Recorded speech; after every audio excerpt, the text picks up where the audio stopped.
Okay, guten Tag, mes mi wie geht's, and what ich bin wieder.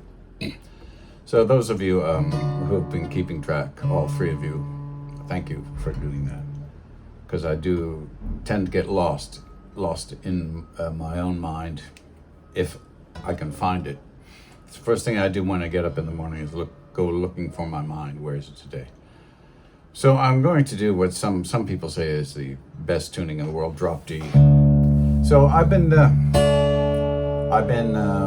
playing fingerstyle on this Layer V for a couple of days now, and I figured out what throws me off about it. So it's kind of like this model I'm going to show you now. So isn't she pretty? And she's playing a Yamaha, but see, she's not a guitar player. And how can you tell that, Dieter? You see, she's got the fingernails, the half an inch hanging over, and you can actually, if you look at the expression in her face, she's kind of going, I'm just getting paid for this. So what I found, it's not the string spacing that's throwing me off. It's the actual size of the neck.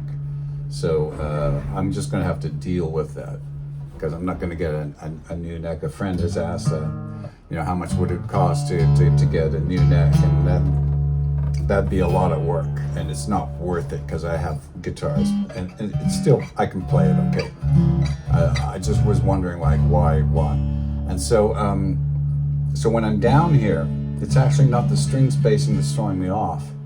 What's actually happening is my hand feels a little more comfortable like this there, but you can see that when I'm down here, this is comfortable, and you can see how much my thumb hangs over. And it's just because of the size of my hand. So I think what I'm getting at, to help you, those of you out who might be having a similar problem, is that the string spacing's fine. If the neck was a little wider, and it only seems to bother me from the first and the second and the third frets. When I play higher up,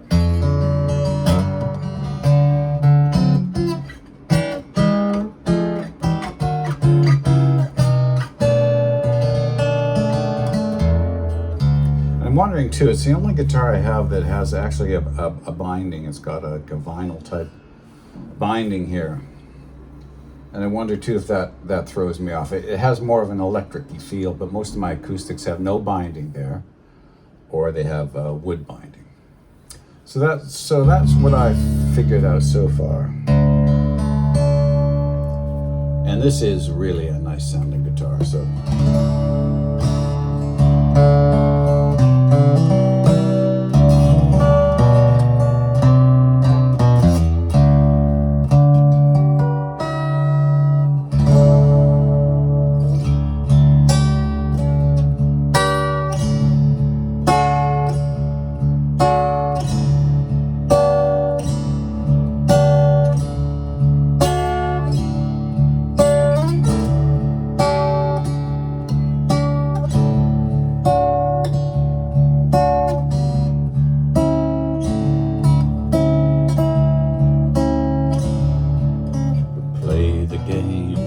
Bravery of being at our range.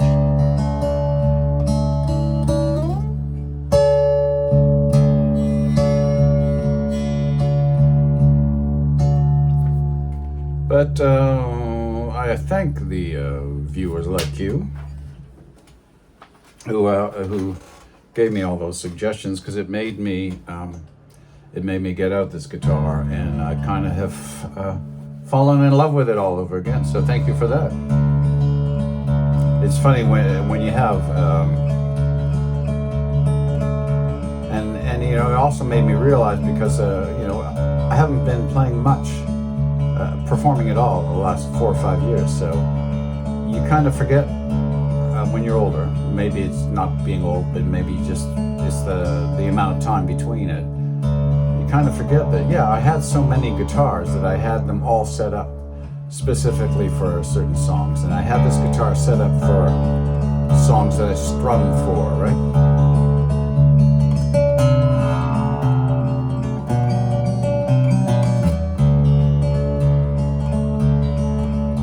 This is not a critical thing.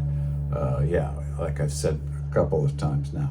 Yeah, in a perfect world, I would just have this wider if it was my only guitar. But I have a Boucher that I can pick up. I think my Norman, the width at the nut is the same, but I think the neck is wider. That's why it feels different when I play it. And of course my Breedlove is 1 3/4. So any of you Larrivee people that see this and think don't get me wrong, I'm not poo-pooing Larrivee. They make some really nice guitars.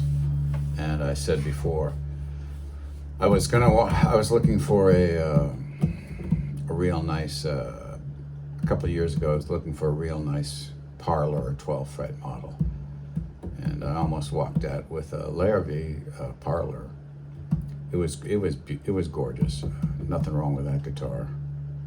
I think it was $3,200. I just didn't have the money for it at the time. And a Boucher Parlor is more than that, but those are my two favorites that I've tried so far. And I've tried some Yaris that knock my socks off too. So, I mean, if I was a rich man, I'd have probably a couple of Yaris. I'd have a few more Larrivees, a few more Bouchers, and see, I don't know if I get a custom guitar because I just don't think I play at that level. And the level I play, the guitars I have are fine. I wouldn't be able to justify going and buying Michelle Pellegrin for 14 grand or something for 20 or 30 grand because I don't play at that level.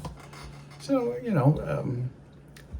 I'm happy with what I have, and part of the reason that I do what I do is I'm old and bored. Yes, I am.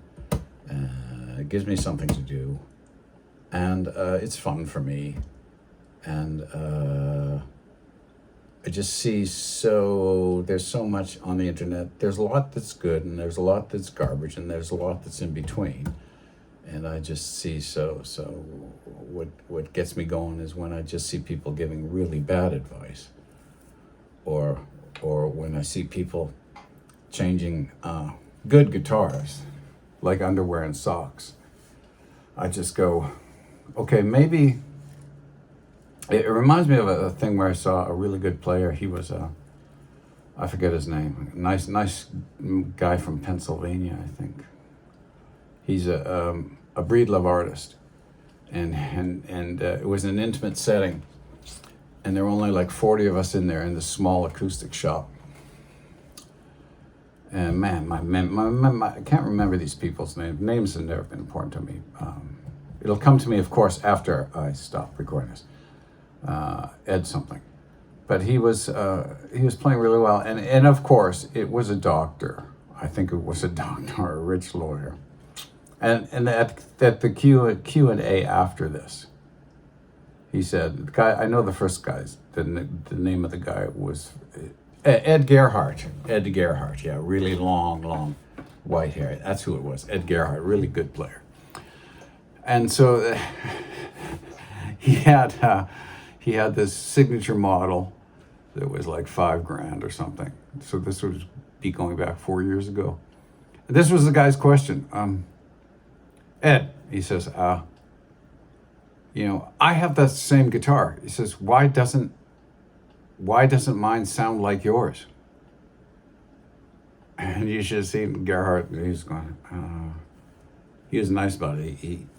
But he paused for about, it seemed like an eternity. It was about probably 4 or 5 seconds. He goes, oh, maybe you should practice. But the guy was serious.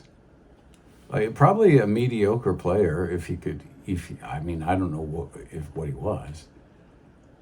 But that's what he said. I think I told you before too. I had a rich guy come in and tell me when I taught lessons. Like the guy just reeked of money. He said, can you teach me how to play Cocaine by Eric Clapton just like Eric Clapton? I said, I don't know. Happy fucking days to me.